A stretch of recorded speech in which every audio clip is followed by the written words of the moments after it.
जो इनकी बीमारी की जहां तक बात थी, लगभग 10-15 दिन ये पहले एडमिट रहे जिंदल में। एक छोटी सी लापरवाही जहां जो मुझे लगती है कि रहेगी, इनको पीलिया था जिसको जॉन्डिस बी बोलते हैं ना मेरे ख्याल से, जॉन्डिस बी या कुछ और बोलते हैं, जो नॉर्मल जॉन्डिस बी नाम से इनको बीमारी थी, हेपेटाइटिस बी या कुछ ऐसा। तो वो एक पीलिया था और जिसको संभाला नहीं गया टाइम से, कि यह छोटी सी चूक मुझे भी लगती है और साथियों को भी लगती है। लगभग 4 महीने पहले वीनूगौड़ भाई ने और पीके भाई ने यूं बोला था कि राजू, क्योंकि वीनूगौड़ भाई का थोड़ा मेडिकल लाइन से भी लिंक रहा है, तो वो बोला भाई थोड़ा मैंने नू लगा है, पीलिया की शिकायत लगा है। तो आप देसी जो घर परिवार के लोग हैं, जो आम घर परिवारों से आप ज्यादा सीरियस लेते नहीं छोटी मोटी चीजों को, नू मान जाए कोई बात नहीं जब तक तकलीफ नहीं होती अंदर। तो राजू भाई भी मस्ती वाले आदमी थे, नु बोले भाई कोई दिक्कत को नहीं, बोला मैं ठीक हूँ, खाम का डॉक्टर का जाऊंगा दिखाऊंगा कि मैं बता देगा और टेंशन हो जाएगी। तो उस चीज को संभाला नहीं टाइम से और बहुत लेट संभाला।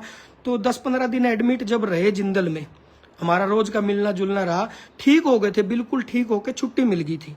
छुट्टी मिलने के 2 दिन बाद वो बोले मेरे को तकलीफ हो रही है। रात को फिर हॉस्पिटल ले आए जिंदल में, ये उनके जाने से 1 दिन पहले की बात है। उस दिन फिर डॉक्टर ने बोले दवाई बट्टी देकर बोले सब ओके है, सब ठीक है, वापिस घर ले गए। अगले दिन सुबह फिर उन्होंने तकलीफ बताई।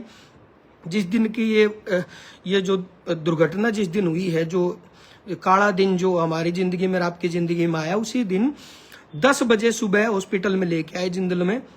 हम भी गए, मैं गया, खासाड़ा 4 भाई गया, और भी साथी थे, जैसे सोनू कारणपुरिया है, श्रवण बलम्बिया है, तो सारे साथी हम पहुंच गए थे सुबह इमरजेंसी में जब उनके लेके गए। और उन्होंने जैसे उनसे बातचीत हुई, कहीं भी यूं नहीं लगा कि उनको कोई बड़ी तकलीफ है या कुछ ऐसी बात भी रात तक हो जाएगी, ना हमने लग गया। हम मिलजुल कर आ गए थे। दोबारा फिर जब उनको वार्ड में शिफ्ट किया तब हम दोबारा गए।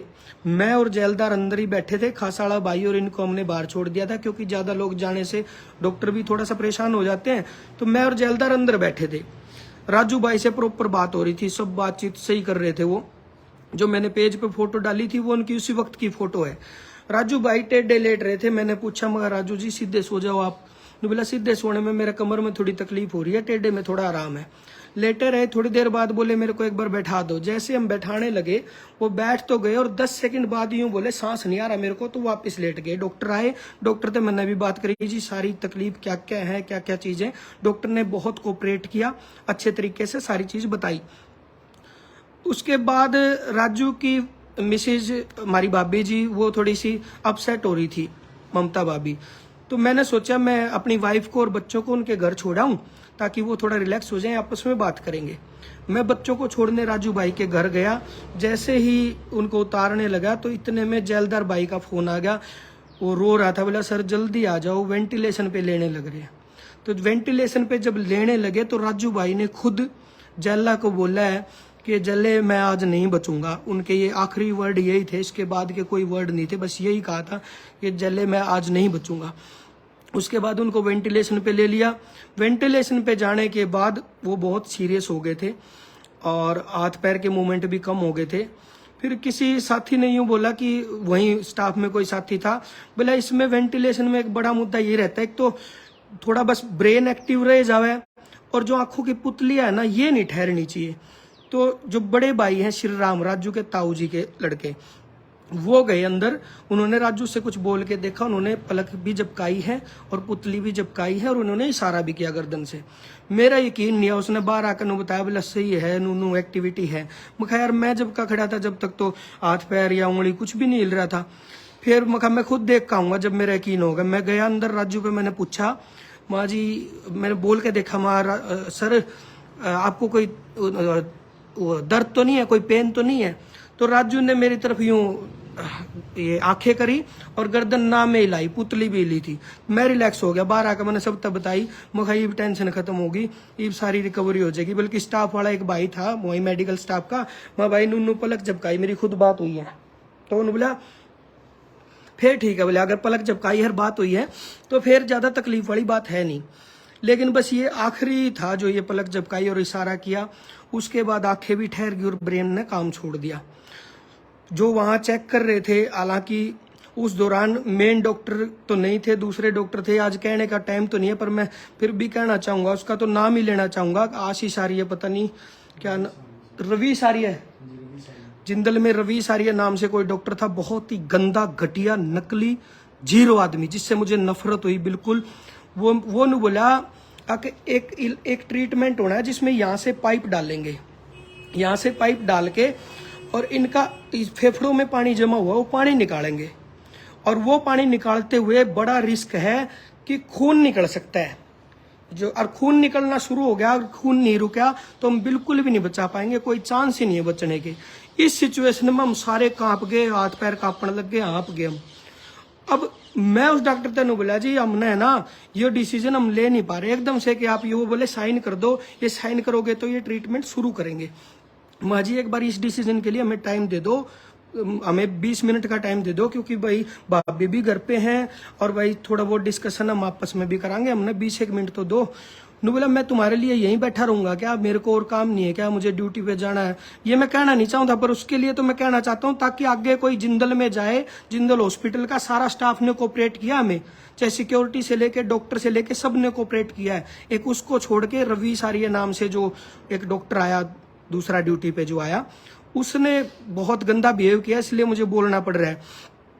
बाकी सब ने, जैसे विनोद है सिक्योरिटी में, या फिर वहाँ पे करमवीर जी हैं, या फिर जो डॉक्टर स्टाफ में है खुद डॉक्टर विवेक बंसल जी ने बहुत अच्छे से कोऑपरेट किया, और मोनू भाई हैं, काफी लोग हैं जिन्होंने बहुत अच्छे से, जो मेन डॉक्टर विवेक बंसल है उन्होंने बहुत अच्छे से समझा था दिन में जब शाम को दिक्कत हुई थी। लेकिन रात को उस डॉक्टर ने हमें पजल कर दिया, बहुत दिमाग बिल्कुल खराब हो गया। हाथ पे मैंने उसके डॉक्टर के यूं हाथ जोड़े बिल्कुल, मखा जी 20 मिनट दे दो जी, एक नैतिकता के तौर पर दे दो, नू सोच लो आपका कोई फैमिली का एडमिट है। उस डॉक्टर को अपनी नींद अच्छी लगी, ना कि कोई पेशेंट अच्छा लगा। बोला मेरे को सोना भी होता है, मेरे को जाना भी होता है, मैं इसीलिए तुम्हारे लिए बैठा हूँ क्या, जल्दी बताओ मुझे, यस नो करो।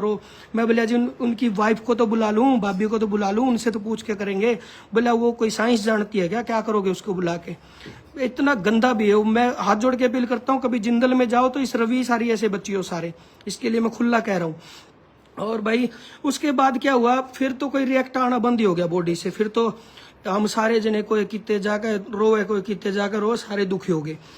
डॉक्टर जो देख रहे थे वो विनू भाई के एक दोस्त थे, उसने हिंट दे दिया था, बोला भाई 99% तो अब चांस नहीं है, कोई 1% कोई चमत्कार हो जा तो हो जा। उस चमत्कार की बात हम देखे गए। उस टाइम मारता जिसने जो बताया, एक वहाँ कोई बहन थी जिसकी मम्मी एडमिट थी, नु बोली भाई चीनी उबार दो, वो कर दो, जो आस्तिक नास्तिक सारी चीज मानी हमने, जबकि मैं खुद ज्यादा इन चीजों को मानता नहीं था। लेकिन एक बस दिल में डर बैठ गया कि किसी भी तरीके से बच जाओ, कुकरे भी बच जाओ। तो हमने वो चीनी भी उबारी। फिर सिक्योरिटी वाले एक अंकल थे, बहुत अच्छे थे, मेरे को नाम नहीं पता उनका। वो अंकल बोले यार मंदिर के बराबर में एक शिवलिंग है, वहां से तुम जल चढ़ा के आधा पानी यहाँ लिया, इसके ऊपर तो उबार दो, मैंने देखा है ऐसे केस में बचते हुए। हमने वो भी करा, जो चीज पॉसिबल थी हमने सारी करी। डॉक्टर अपनी कार्रवाई में लग रहे थे, रामापणी में भी लग रहे थे, भाई जिस चीज पे भी लग जाए, फोन पे झाड़ा लगवाना और जिन चीजों का, हालांकि मैं समर्थन बहुत ज्यादा करता नहीं था, लेकिन एक जब बिल्कुल करीब भी जाओ तो उस टाइम तो हर ट्रीटमेंट करा भाई, चाहे कुछ भी बता दो। और हमने ये तक कह दिया था भाई कुछ भी हमने अपने शरीर का किसी अंग को अगर राजू के लिए देना पड़ा तो हम उस चीज के लिए भी रेडी है। हमने डॉक्टर तक सब कुछ कह दिया था, महाजी दिल्ली तय बाहर तय कितने तक भी डॉक्टर आके बचा सकता हो ना, एक बार कुकरे भी कर दो। मखा जी हम कितने ले जा सका तो बता दो। मैंने दिल्ली भी बात की, BL कपूर में बात की, डॉक्टर डबास हैं बहुत अच्छे हैं, उनसे बात की जी, मखा दिल्ली ले आ सका। हाँ एक और दोस्त है गोविंद भाई ने बात कराई एक डॉक्टर से, उनसे भी बात की। मखा जी एक बार दिल्ली ले जान जुकर है या कहीं ले जान जुकर हो तो बता दो। वो बोले भाई वेंटिलेशन हटाते ही नीचे तक का भी रिस्क है भाई, नीचे तक भी तुम ले जाओगे तो फिर हमारे पास ऑप्शन से खत्म हो गए। फिर तो बस हाथ जोड़े और भगवान तक प्रार्थना करी कि किसी भी तरीके से राजू को बचा दो। फिर लगभग 1 बजे के आसपास डॉक्टर जो है देख रहे थे, उनने नु कह दिया भाई लेडीज को घर भेज दो, अगर लेडीज आई हुई है तो। उस टाइम मारा फिर नु हो गया, मखाई तो बिल्कुल ही चांस खत्म ही हो चुके हैं। जब डॉक्टर ने इतनी बात कह दी, क्लियर तो हिंट दिया नहीं पर इशारा सा दे दिया तो हमारा हो गया था नु।